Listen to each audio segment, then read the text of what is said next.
ఈ వీడియో కనుక నచ్చితే ఖచ్చితంగా లైక్ చేయండి. ప్రోమోలోకి వెళ్తే లక్కీని తీసుకెళ్ళడానికి ఇక పార్వతి ఒక ఆటోని పిలిపించుకుంటుంది. ఆటో ఎక్కబోతున్న కరెక్ట్ టైంకి ఒక లాయర్ గారు వస్తారు. ఇక లాయర్ ఇలా అంటూ ఉంటారు, మీరు ఈ పాపని తీసుకెళ్ళడానికి వీల్లేదు, కోర్టులో మీ మీద కేసు ఫైల్ అయింది, ఇదిగోండి పిటిషన్ పేపర్స్ అని చెప్పి లాయర్ అనడంతో ఇక అక్కడున్న పార్వతి, ఇటు మనీషా, దేవ్యాని, మిత్ర అందరూ షాక్లో చూస్తూ ఉండిపోతారు.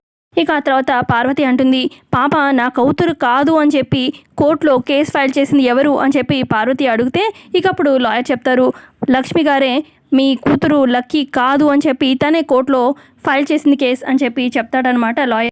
ఇక లాయర్ చెప్తారు, మీ మీద కేసు ఫైల్ అయింది, మీరు కోర్టుకి రావాల్సి ఉంటుంది, కోర్టుకి రాకుండా తప్పించుకొని తిరిగారనుకోండి మీ గురించి పోలీసులు రావాల్సి వస్తుంది, సో మర్యాదగా టైంకి మీరు కోర్టుకి అయితే రావాల్సి వస్తుంది అని చెప్పి లాయర్ ఆ మాటలు చెప్పేసి అక్కడి నుంచి వెళ్ళిపోతారు.